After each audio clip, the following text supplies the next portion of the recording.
Welcome to It Pays to Fear God. I am Ewaenruwa Nomaren, and I want to discuss the topic spiritual solutions for trying times.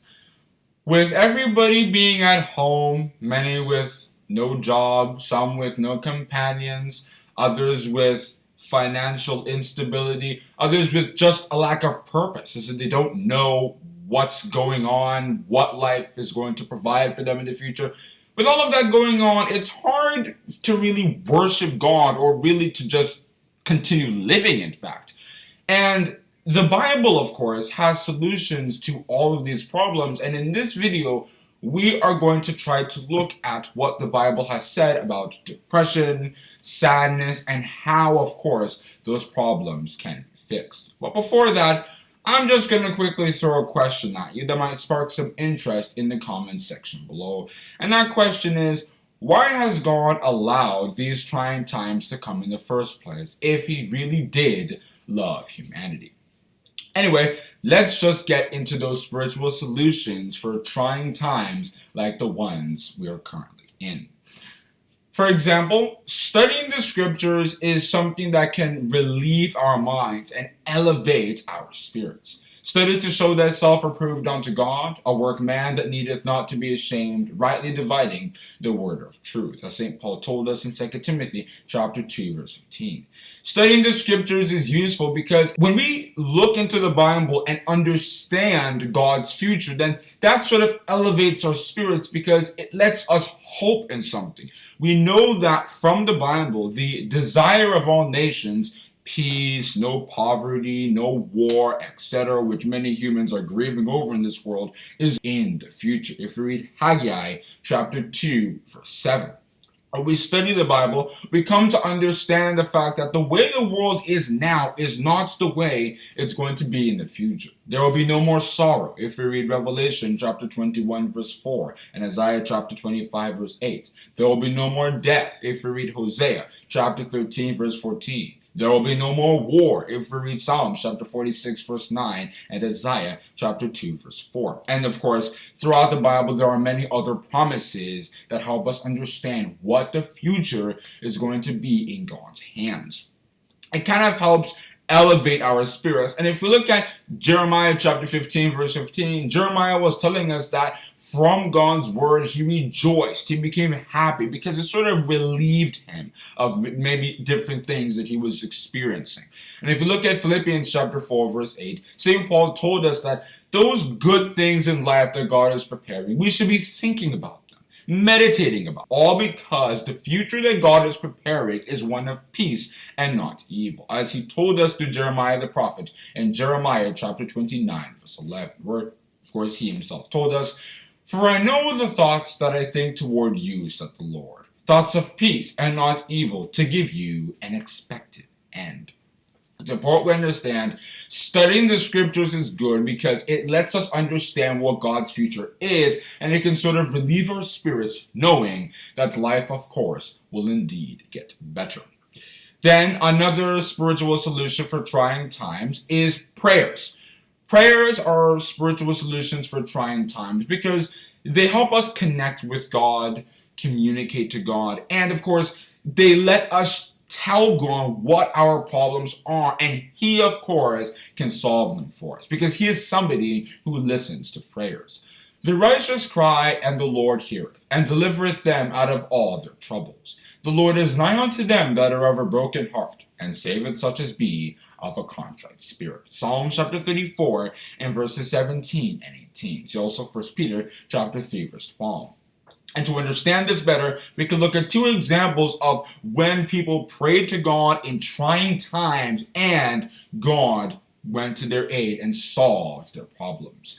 For example, in Isaiah chapters 36 and 37, King Sennacherib and his Assyrian army wanted to take over Jerusalem, and it was getting very hard for King Hezekiah to still live in peace because those people would just destroy the land eventually.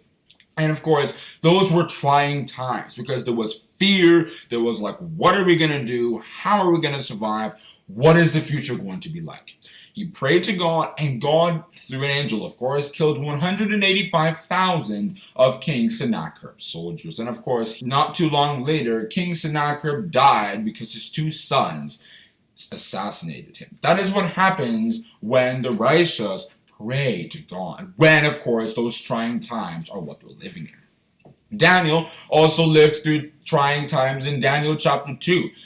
King Nebuchadnezzar had a dream and he couldn't remember. He asked his astrologers, people who were in that field, if they could remember the dream. They could not. And he threatened to kill all the wise men in the land because he was frustrated with such ones, if of course they were of no use to him any longer. Daniel, of course, was one of those wise men, and he didn't want to die, so he and his three companions prayed to God earnestly, and God indeed revealed the dream to Daniel. He earnestly thanked God in Daniel chapter 2 from verses 20 to 23, and of course, he was exalted because of that. That is what happens when we pray to God when in trying times.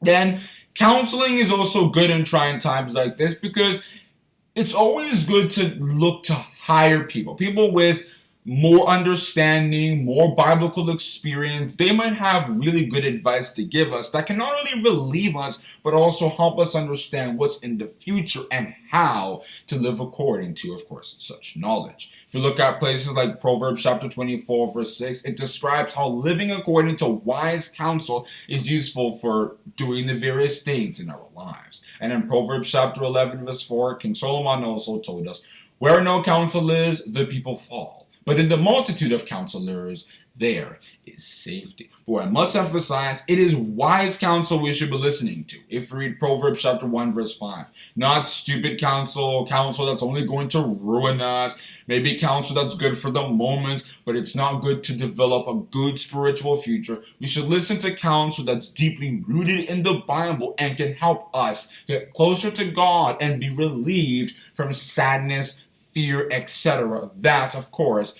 the trying times we are in have caused. Then, finally, those are the three steps that I have just mentioned, all contribute to trusting or hoping in God's future. Now, of course, I've already discussed what that future is, how there'll be no more war, no more suffering, no more mourning, etc. And hoping in that future is to trust in that future.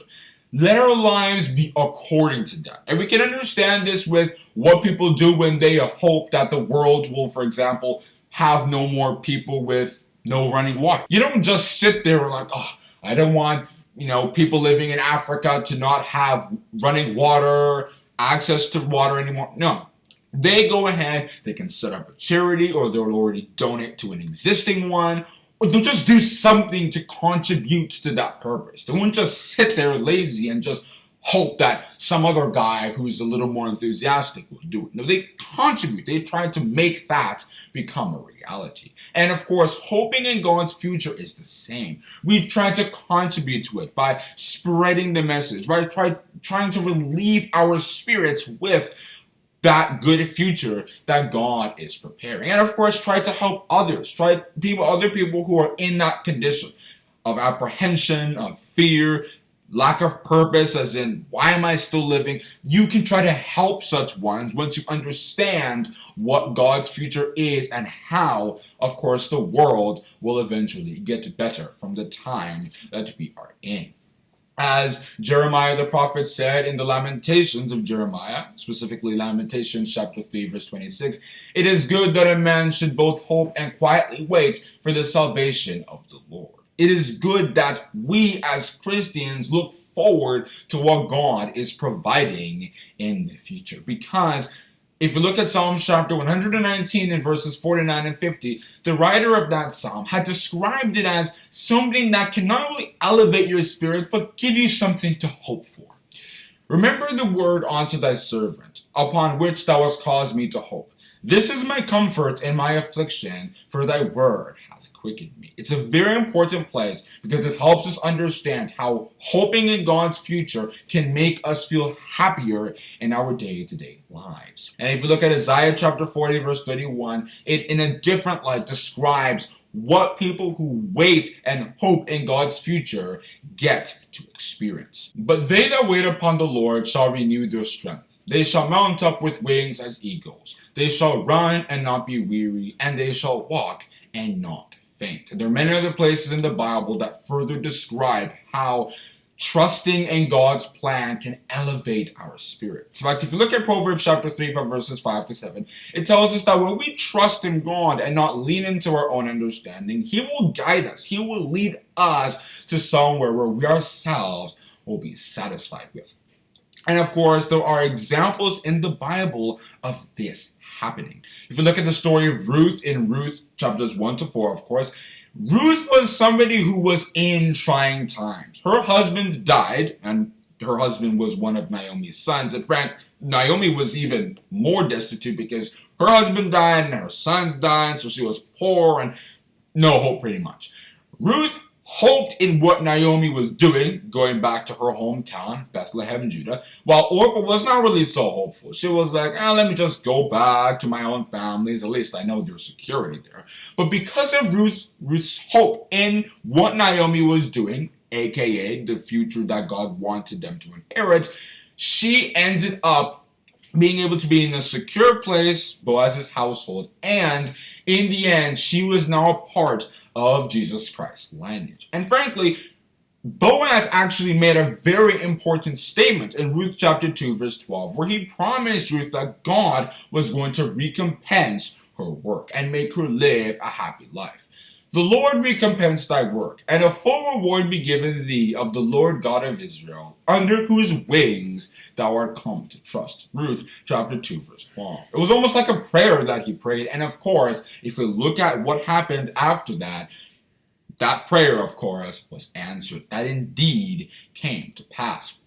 If you look at the trying times that David went through from 1 Samuel chapter 18 all the way to chapter 31, it's another good example because he was being chased around through the wilderness of En-Gedi and another kind of wilderness. It was just endless torment, being chased all over the place. But because he hoped in that future that I'm going to eventually become king and I'm going to rule God's people and everything, he eventually inherited or succeeded King Saul. Another aspect of hoping in God's future is casting our burdens, our cares upon God. When we hope in God's future, it kind of stabilizes us because God's future and God himself, of course, is stable. If you read Psalm chapter 18, verse 2, David the psalmist describes it as a rock in that place, something that you can build upon, it doesn't move, etc. And Jesus Christ spoke about that in a parable in Luke chapter 6 and verses 48 and 49, specifically verse 48. And the Bible had told us that we should cast our burdens upon God. Cast thy burden upon the Lord, and he shall sustain thee. He shall never suffer the righteous to be moved, as we see in Psalms chapter 55, verse 22. And Jesus Christ promised his listeners in Matthew chapter 11, verse 28, that if we trust in God and put our cares in him, then we will be relieved of all the pressure that exists in the world. Come unto me, all ye that labor and are heavy laden, and I will give thee rest. Now, it's important we understand this stuff only happens because God's love is unconditional. He feels sorry for the condition that many human beings are in. His mercy lasts forever, if we read Psalm chapter 136. And because of that, he is interested in assisting us and trying to relieve us of that depression, sadness, fear, lack of purpose, lack of hope, etc. that unfortunately countless humans in this world are currently going through. Look at places like Psalm chapter 86 verse 15. They help us understand how God's compassion is indeed endures. But thou, O Lord, art a God full of compassion and gracious, long-suffering, and plenteous in mercy and truth. As that Psalm chapter 86 verse 15 reads. And in Isaiah chapter 54 verse 10, it was said in another light, for the mountains shall depart and the hills be removed. But my kindness shall not depart from thee, nor the covenant of my peace be removed, saith the Lord that hath mercy upon thee. See also Psalms chapter 103 verse 8. He, as our Father, remember, He is our Father, our Creator, as we see in Isaiah chapter 64 verse 8 and Job chapter 33 verse 24. And because of that, He wants His human beings in this world to try and feel happy about life. He doesn't want them to be committing suicide, to be losing hope. No, He wants them to enjoy their lives and, of course, worship Him. If you read Isaiah chapter 43 verse 21. However, if we want to enjoy the benefits of His unconditional love, we have to do everything else that I've been saying and hunger for righteousness, hunger to be a part of God's will. Blessed are the poor in spirit, for theirs is the kingdom of heaven.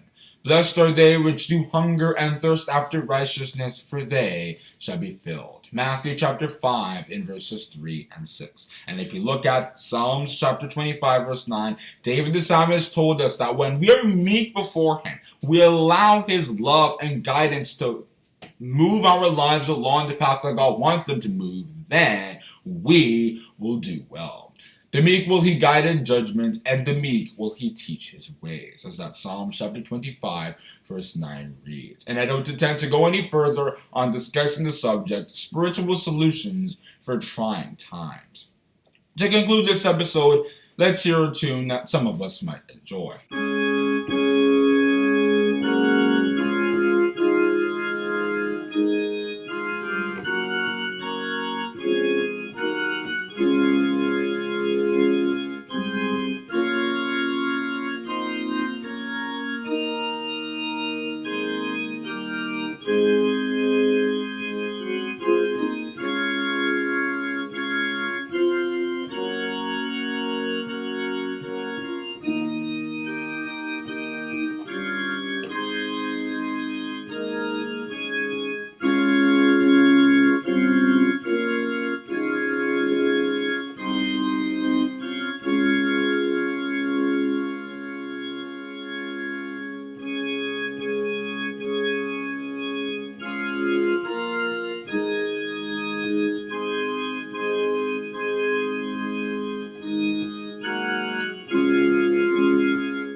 I hope this message benefited you in some way. And it was actually a Psalm chapter 33 verse 22 in particular, that might act as a prayer to God for those who might want to relieve their spirits with God and His purpose.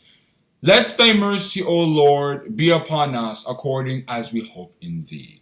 Have a good day, and God bless you.